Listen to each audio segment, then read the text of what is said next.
नमस्ते, नमस्कार, जय हिंद, भारत माता की जय। मैं सत्यम ठाकुर स्वागत करता हूं आप लोगों को दरोगा अड्डा पे। तो हम फिर से आए हैं भूगोल का वह इम्पोर्टेंट प्रश्न लेकर जो उपयोगी है किस किस परीक्षा के लिए। तो बता दें हम आपको, BPSC PT, Bihar SI, UPSI, सचिवालय सहायक, बिहार एसएससी, सेंट्रल वाला एसएससी और बिहार वाला एसएससी, रेलवे, कोई भी परीक्षा जहां भूगोल उस सिलेबस में है तो आपको काफ़ी मदद मिलेगी वहाँ पे।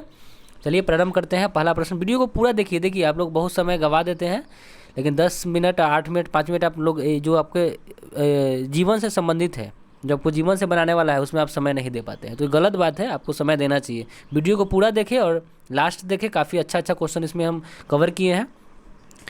देखिए पहला प्रश्न कहता है कि दुल्हस्ती हाइड्रो पावर स्टेशन किस नदी पर है। तो चीनाब नदी पर बना है। दुल्हस्ती हाइड्रो पावर स्टेशन जो है वह कौन सा नदी पर है? वह नदी है चीनाब नदी। अगला प्रश्न है, भारत से उपबंध पूरा चुंबकीय परिणाम से संकेत मिलता है कि भूतकाल में भारतीय स्थलपिंड सरकार है। उत्तर को बात समझ रहे हैं? सरकार, गलत क्वेश्चन टाइप कर दिया है। कहता है कि भारत के उपबंध पूरा चुंबकीय परिणाम से संकेत मिलता है कि भूतकाल में भारतीय स्थलपिंड जो सरका है वह किधर तरफ सरका है? तो उत्तर की ओर। अगला प्रश्न है, भारत की सर्वाधिक लंबी स्थल सीमा की बात करें किस देश के साथ है? तो बांग्लादेश के साथ है।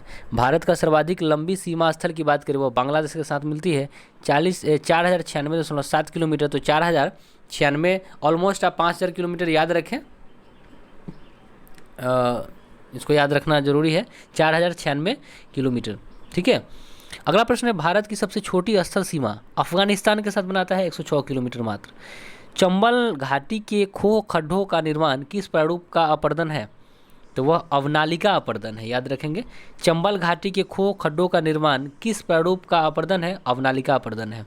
अगला प्रश्न है, राष्ट्रीय अंतर्देशीय नौवहन संस्थान नीनी कहाँ अवस्थित है? वह है पटना में। राष्ट्रीय अंतर्देशीय नौवहन संस्थान की बात करें तो वो पटना में अवस्थित है, याद रखेंगे। अगला प्रश्न है, ग्लोब पर दो स्थानों के बीच की न्यूनतम दूरी नहीं होती है अंतर्राष्ट्रीय तिथि रेखा पर। कहता है कि ग्लोब पर दो स्थानों के बीच जो न्यूनतम दूरी नहीं होती है वह है अंतर्राष्ट्रीय तिथि रेखा पर नहीं होती है, याद रखेंगे। अगला प्रश्न, चंद्रमा पर काले धब्बों वाले क्षेत्र को कहा जाता है सी ऑफ ट्रैंक्विलिटी कहते हैं। ठीक है। चंद्रमा पर जो काला धब्बा है उस क्षेत्र को कहा जाता है सी ऑफ ट्रैंक्विलिटी। अगला प्रश्न है, कौन सा ग्रह सौर जगत का सबसे दूर का ग्रह है? तो कभी वरुण कभी यम, समझ रहे हैं ना। कहता है कि कौन सा ग्रह सौर जगत का सबसे दूर का ग्रह है। तो सबसे दूर का ग्रह की बात करें वह कभी अरुण होता है, कभी वरुण होता है, कभी कभी यम भी होता है, इसको याद रखेंगे। देखिए जब अर्ध चंद्र होता है, हमने अभी बताया, तो सूर्य पृथ्वी और चंद्रमा के बीच का कोण 90 डिग्री होता है। अगला प्रश्न को देखेंगे। कहता है कि पिंगो स्थलाकृति पाई जाती है कहाँ? पड़ी हिमानी क्षेत्र में। पिंगो स्थलाकृति पाई जाती है पड़ी हिमानी क्षेत्र में। पिंगो स्थलाकृति कहाँ पे? पड़ी हिमानी क्षेत्र में। अगला प्रश्न को देखेंगे, सहरिया जनजाति के लोग कहाँ निवास करते हैं? तो राजस्थान में। सहरिया जनजाति के जो लोग हैं वो राजस्थान में निवास करते हैं, इसको याद रखेंगे।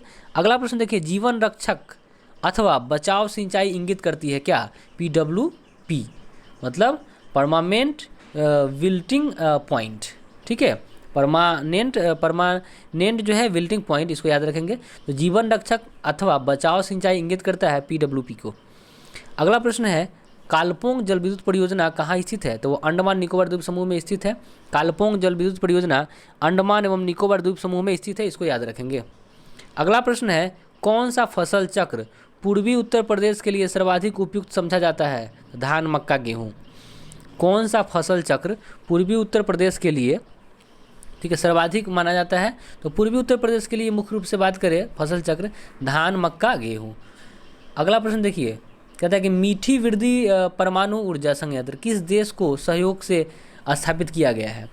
मीठी वृद्धि जो परमाणु ऊर्जा संयंत्र है वह किस देश के सहयोग से स्थापित किया गया है? कौन सा परमाणु संयंत्र मीठी वृद्धि? वह अमेरिका के सहयोग से भगवान नगर गुजरात में, मतलब गुजरात का एक जिला है भावनगर, जो जिला है वहाँ पर ये हुआ है, स्थापित किया गया है मीठी वृद्धि परमाणु ऊर्जा संयंत्र। किसके सहयोग से? तो अमेरिका के सहयोग से। कहाँ पर? तो भावनगर, गुजरात। अगला प्रश्न देखिए, कहता है कि डेलबर्जिया जाति किस पौधा से संबंधित है? तो शीशम से संबंधित है। किंग वुड, ट्यूलिप वुड और मनी वुड। देखिए डेलबर्जिया जाति की बात करें तो उसमें कौन कौन से आते हैं डेलबर्जिया जाति में? शीशम, किंगवुड, शीशम को रेडवुड भी कहा जाता है, तो शीशम, किंगवुड, ट्यूलिप वुड और मनी वुड। ठीक है, इसको याद रखेंगे। अगला प्रश्न है, विश्व का सबसे बड़ा परमाणु तेल भंडारण कहाँ है? वेनेजुएला में है।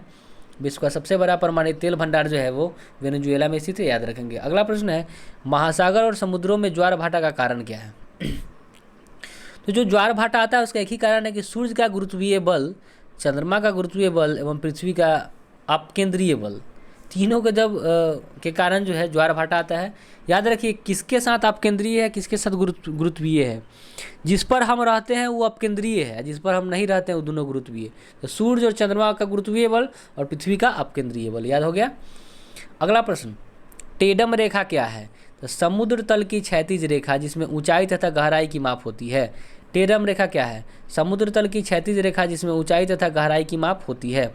टेडम क्या है? समुद्र तल की क्षैतिज रेखा जिसमें ऊंचाई तथा गहराई की माप होती है, वह जो है टेडम रेखा कहलाती है। इसको हम अच्छी तरह से याद रखेंगे। तो हम समझ गए कि टेडम रेखा क्या है? समुद्र तल की क्षैतिज रेखा एवं ऊंचाई तथा गहराई की माप को हम टेडम रेखा कहा जाता है। अगला प्रश्न को अगर हम देखते हैं तो इसमें प्रश्न है कि रेगुर क्या है? तो काली मिट्टी को ही रेगुर मिट्टी कहा जाता है, इसको याद रखेंगे। अगला प्रश्न है, ऑस्ट्रेलिया में सर्वाधिक लंबा दिन 22 दिसंबर को होता है। ऑस्ट्रेलिया में सबसे लंबा दिन 22 दिसंबर को होता है। अगला प्रश्न है, अधिकांश मौसम संबंधित घटनाएं वायुमंडल के किस भाग में घटता है? तो क्षोभ मंडल में, आप लोग जानते ही हैं। विश्व के मानचित्र के सबसे पहला निर्माण करता थे एनेक्सीमेंडर, ये भी बहुत आसान है। अगला प्रश्न है, भूमध्य रेखा की लंबाई 6378 किलोमीटर है, इसको याद रखेंगे। भूमध्य रेखा की लंबाई 6378 किलोमीटर है, इसको याद रखेंगे। एशिया का, अगला प्रश्न है, एशिया का निष्प्राण क्षेत्र किसे कहा जाता है? तो पामीर क्षेत्र को। एशिया का निष्प्राण क्षेत्र कहते हैं पामीर क्षेत्र को। एशिया का जो निष्प्राण क्षेत्र है वो पामीर क्षेत्र कहलाता है। अगला प्रश्न है, जनसंख्या की दृष्टि से तथा क्षेत्रफल की दृष्टि से भारत का विश्व में कौन सा स्थान है? जनसंख्या में दूसरा है, क्षेत्रफल में तीसरा है। अब कुछ ही दिनों बाद जनसंख्या में भारत पहला होने वाला है, इसको याद रखेंगे। क्षेत्रफल में तो 7वां है ही। अगला प्रश्न है, भारत के किस राज्य की सीमा एक ओर चीन और दूसरी ओर पाकिस्तान से मिलती है?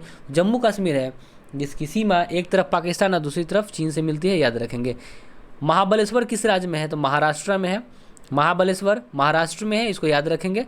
अगला प्रश्न है और अंतिम प्रश्न है, दंडकारण्य योजना कहाँ स्थित है? वो छत्तीसगढ़ में है। दंडकारण्य योजना कहाँ स्थित है? तो दंडकारण्य योजना जो है वो छत्तीसगढ़ में है। तो हम उम्मीद करते हैं कि 7 से 8 मिनट का वीडियो काफ़ी आपको इफेक्ट किया होगा और काफ़ी प्रभावित किया होगा आपको। इसमें से आपको बहुत सारा क्वेश्चन आपको एग्जाम अभी उससे इंपॉर्टेंट है, तो वीडियो को पूरा देखे होंगे। वीडियो को लाइक से सब्सक्राइब जरूर करें। धन्यवाद।